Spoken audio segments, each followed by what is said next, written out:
Hey there! I'm Jordan. I help people get in touch with their sense of self-care and wellness. And today I want to be talking about routine, setting a routine, being mindful of our lifestyles and who we want to be, and the behaviors and traits that it'll take to consistently become and be the person that we want to be and uphold the lifestyle that we want. And I'm going to be talking about why all of these things are so good to really have a healthy circadian rhythm, and why all these things are just so essential to having a really good, thriving life. So check it out right here. Howdy, howdy. I hope you're having a great weekend. And today I'm talking about making a routine and living in a routine that lets us really develop a momentum and a thriving lifestyle that feels like it has some sort of a consistency. So coming into this talk, really just set the intention of thinking about openly what that means to you, and whatever your routine would be, should be, if you had one, what you want it to be, the kinds of things that you've always wanted to do and to have, and those things are achievable. That's the thing that's important to understand, is and having a routine isn't something fluffy or flighty.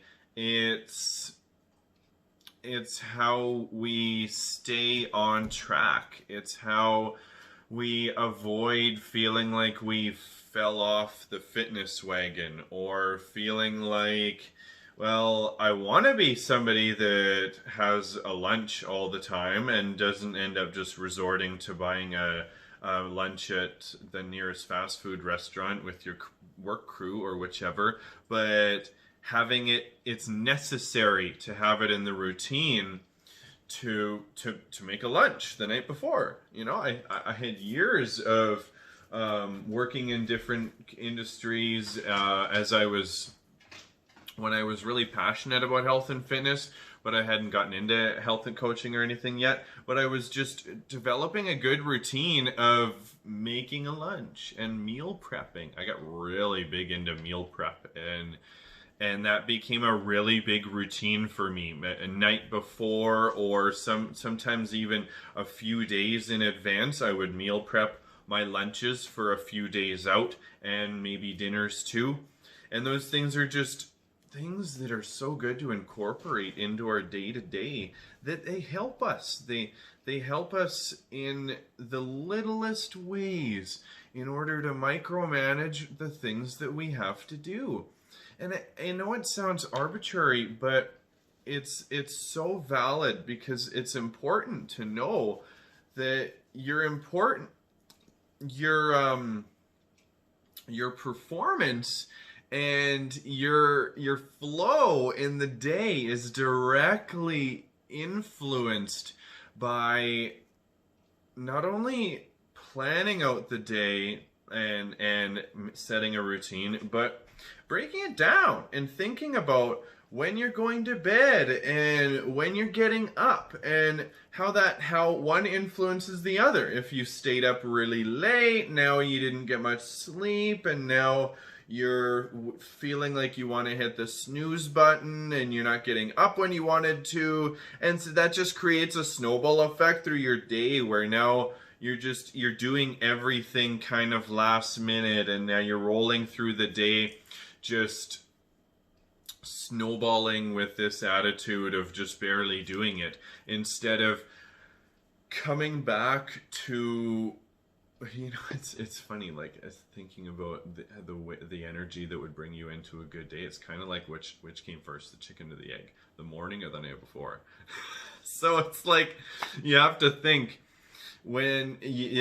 back to the night before first, of, I'm gonna plan this out so I go to bed at a good time. Well, what does that look like? That looks like having a bedtime routine, just like we have a morning routine.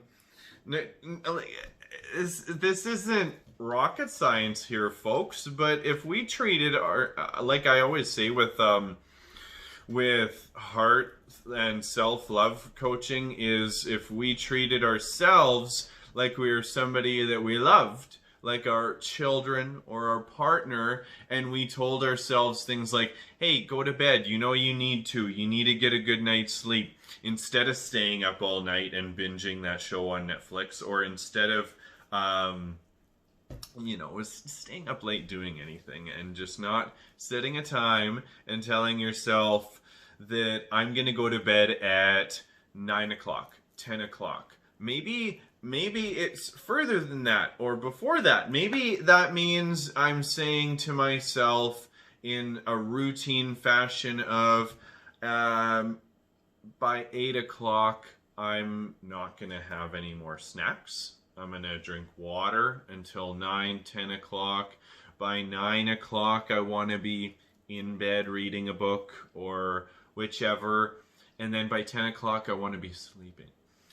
And so, or even doing a little nighttime meditation the night before. That's another really good one. If you want to set intentions and manifest things while you sleep, including that in your nighttime routine is so beneficial. I have gotten into this where I've gotten into this habit where every night before bed for 10 minutes or so, I'll set, at first I had to set an alarm to do it. It's like, it's not necessarily like I'm preaching that it has to be easy for everybody when they first get into it. If you have to set an alarm to meditate for 10 minutes, then do that. It's fine. It's really okay. There's no rules, there's no set guidelines. Set a little song or a little playlist, maybe. Make a playlist of like 3 or 4 or 5 songs that you really love. Maybe even just piano music or meditation music. It doesn't have to be vocal music at all. It can be whatever you resonate with. But if that works, to set up a little playlist and that's your timer, and then you're listening to that while you sit cross-legged and just close your eyes and meditate for 10 minutes or so before bed, or even in the morning too. Having that morning practice is good too. But I digress. I'll stick to the nighttime for now, because having that at nighttime is really good, because on the one hand, having this practice where I know it sounds a little esoteric, but it doesn't matter. I'm trying to normalize that. And if you sit down and light a candle and just stare at the flame for 5 to 10 minutes, or even longer if you can do that. And what it does is having something to focus on, having this flame focal point. On the one hand, it connects you to the fire element, and it's really powerful for your sacral and your solar plexus chakras. And that too, that's the other part. It's something for you to focus on, and then at the same time, it's also very connecting you to your inner light. You're staring at this flame the whole time while you're meditating, instead of just doing it with your eyes closed, with your legs crossed and oming and different things like that. I love stuff like that. If you've watched my other videos, I do all kinds of different meditation, but it's really good to have this few minutes in a day where you're looking at a light that's connecting you to your inner light and your solar plexus. And I have found after nights of doing that meditation, it has made me more connected to my solar plexus. It's made me more connected to where I'm going, what I'm doing, my light, my path, like reminding me of the torch that I'm carrying. So it's really powerful. I really encourage you to try that out. I'm going to see if I can't turn that into a meditation video in it, like a point of view perspective. So stay tuned for that. But I digress. Then another really good one right before bed, like, or before sleep, really. This is one that you could do. It wouldn't matter if you were with somebody or alone. Wouldn't matter. You could have a routine where just a second of mindfulness, like 30 seconds of mindfulness of before you fall asleep and your brain goes into theta waves. You just place your hand over your chest, or don't. That's just a really, really great way of connecting with your heart chakra. But if you just lay in bed and for a second, just think of whatever you're trying to manifest right now, whatever intention that you're trying to work on right now, and send that thought off before you fall asleep. Or thinking about, even deeper, thinking about the shift and the life and the reality that you're trying to shift into right now. And then thinking about that right as you fall asleep and letting that go. That is a really powerful exercise, and that'll take you into sleep with just this really powerful sense of empowerment, and going to sleep with this sense of where you're going and what you're doing. Another really good one for nighttime is writing a list of the next day. Or if you don't have time at night, so if you don't have any more time at night than that. So, you get up in the morning, so to speak, and you get up and you have to brush your teeth and you have to eat breakfast before work, or whatever your schedule is. It's so important to just know how much time it takes you to get ready for work. How much time does it take you? Okay, so for me, I used to suck at this. I used to be really terrible. I had my periods of being really good too. It took a lot of growth over the years, and it was really bad too at times, where I had periods of sleeping in, hitting the snooze button many, many times, and then getting to a point where all of a sudden now I have half an hour to get up and get ready for work and fly out the door. And I always hated that, because it made me feel like now my whole day was set up for that feeling of, oh shit, I gotta go. And I'd never liked that. That's why as I got into college, into my mid-20s, I started to push myself to get up at 5:30, 6 o'clock, whether I had to be at school for 8 o'clock or 9 o'clock. Didn't matter. I wanted to get up at a specific time every morning and start setting it. So it was a specific time, and then it didn't matter if I worked or started school at 8 or 9 or 10. The point was having a set time in the morning that I was getting up, because that sets the stage for the day. And I'll tell you, there is such a different feeling when you get up with plenty of time to get ready at a time that you chose to, based on self-discipline, rather than getting up half an hour before you have to leave, when maybe you had your alarm set for an hour before you had to leave, and then you've hit the snooze button so many times that now you feel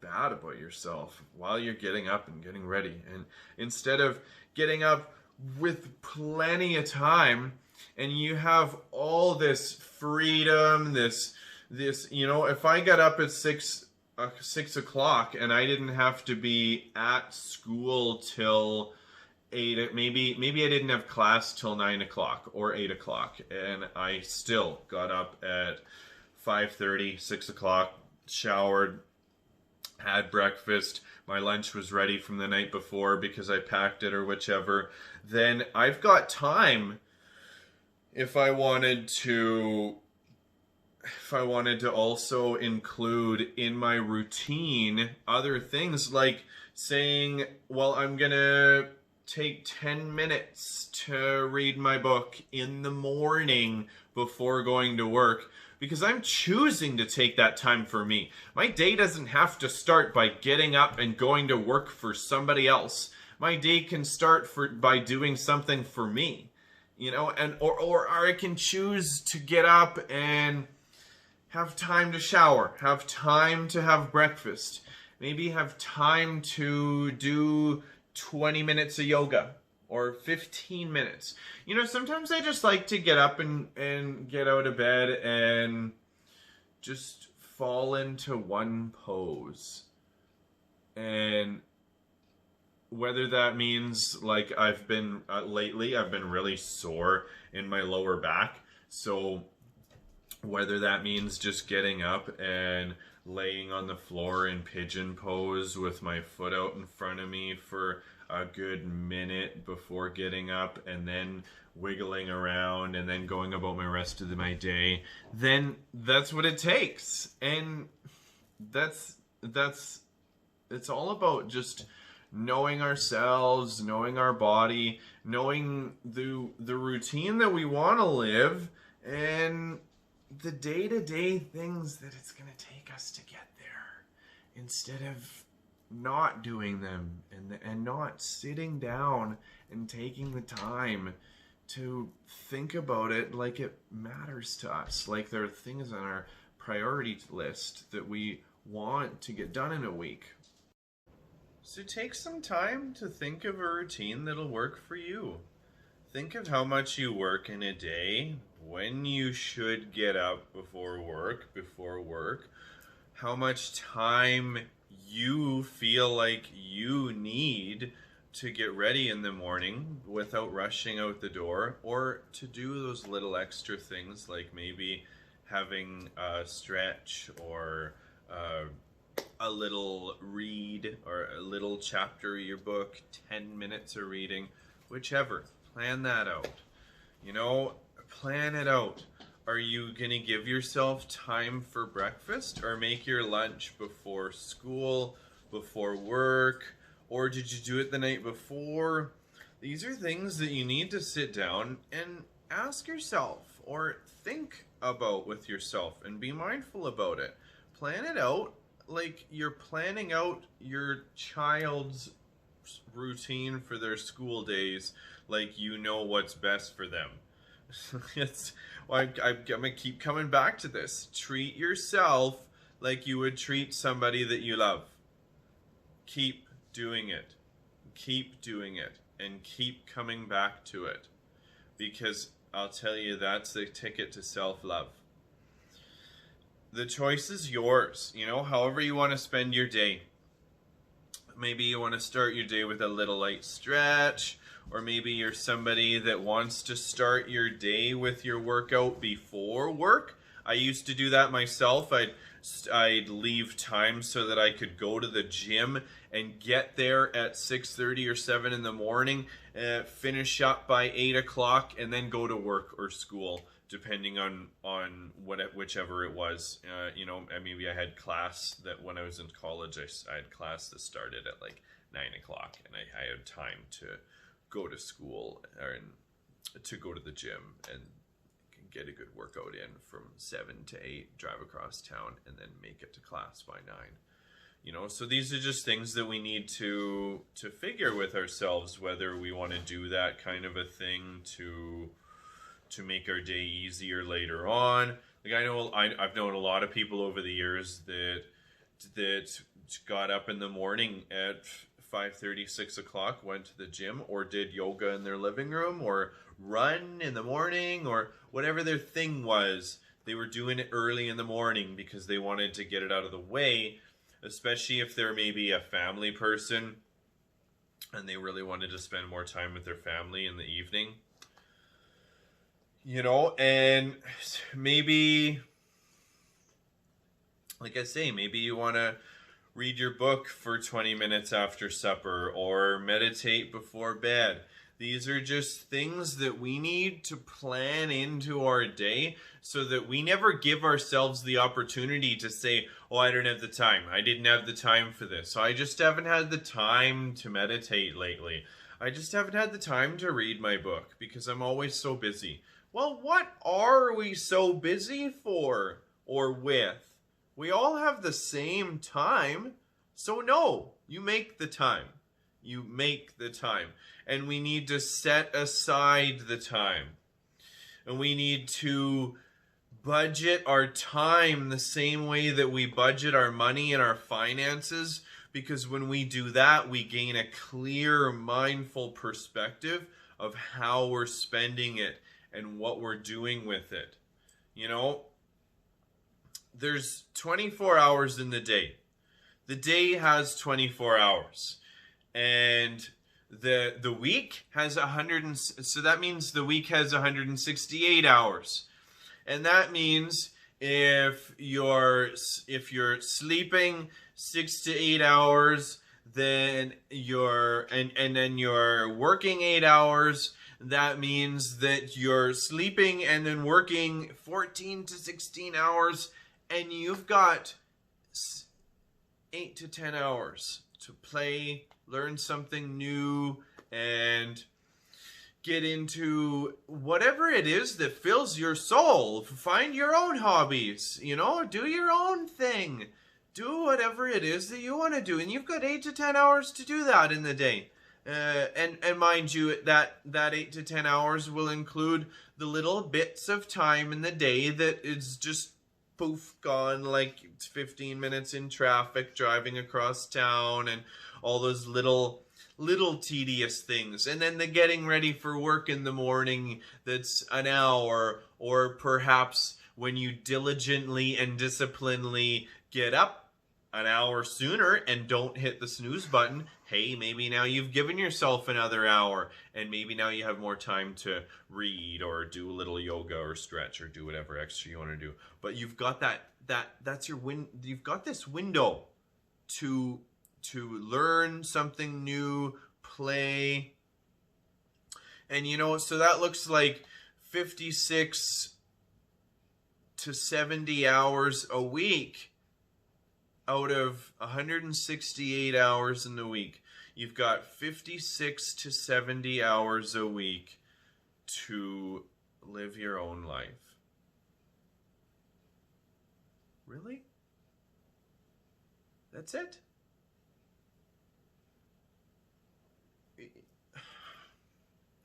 You mean to tell me that we live our whole lives? You know, we get up, we go to work, we sleep for a third of our lives, and we have 56 to 70 hours a week to our own time? I don't know. If I thought about that, and when I started to think about that, and I started to really budget my time more,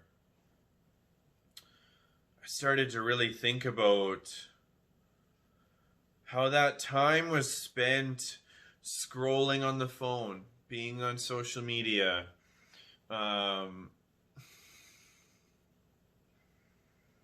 reading, watching TV,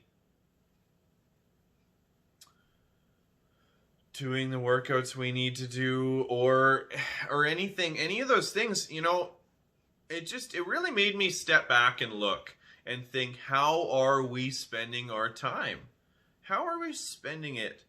And if we spend an hour even just simply on Facebook or just mindlessly scrolling, I mean, I'm not saying that social media is a curse, but we have to think about how we're being mindful of how we're spending our time.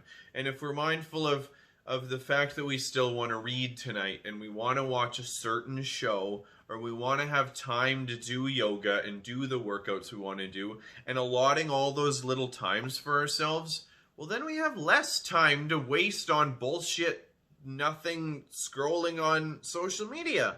But, you know, it's like if you spent an hour or two on just getting caught in the mindless trap of, oh, I'm just scrolling and liking things, then that's 7 to 14 hours a week on social media. That one thing, whatever.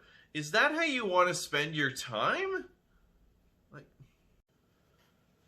this is your chance after watching this to structure the habits and the routine that will shape and uphold who you are.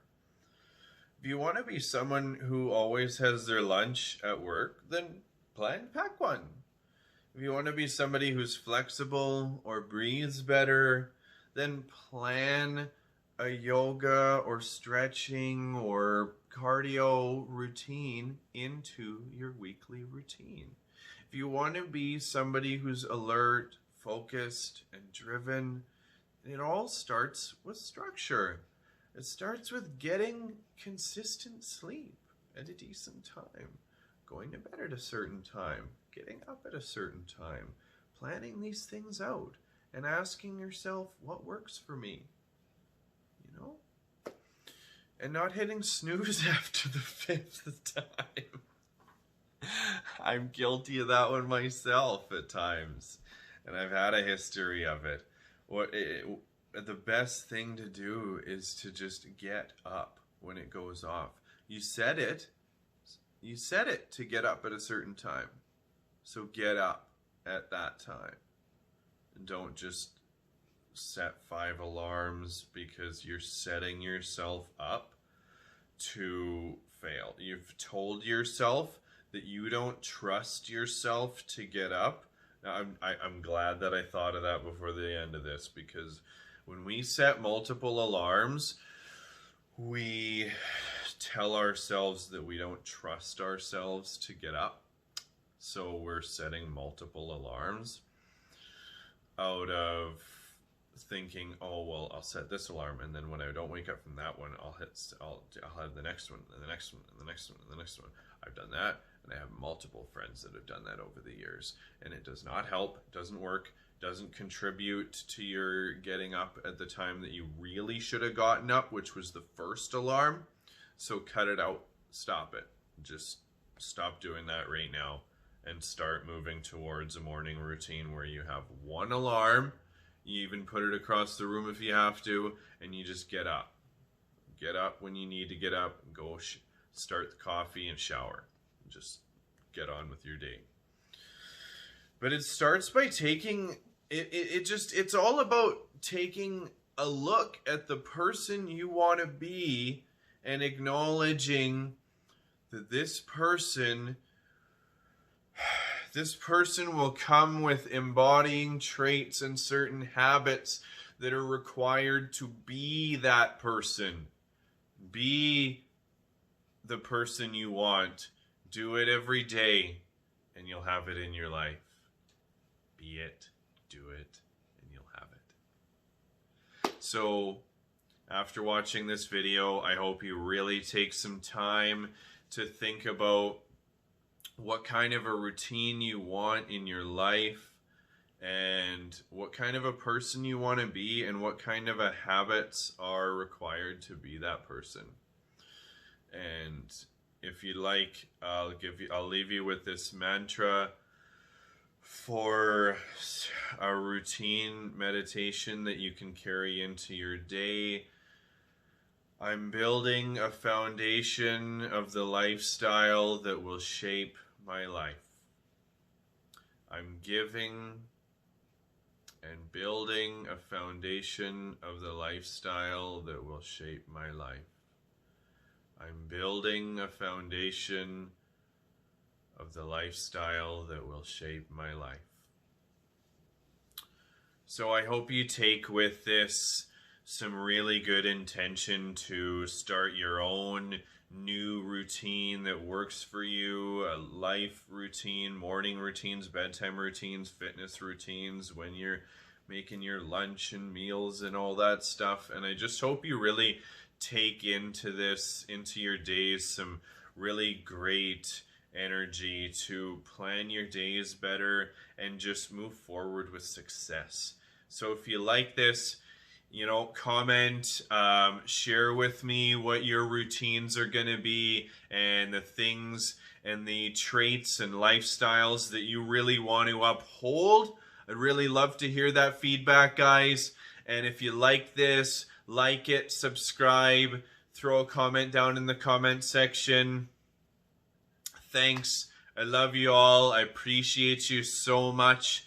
And I hope you have a great weekend and enjoy the rest of your week. Thanks. I love you. Bye.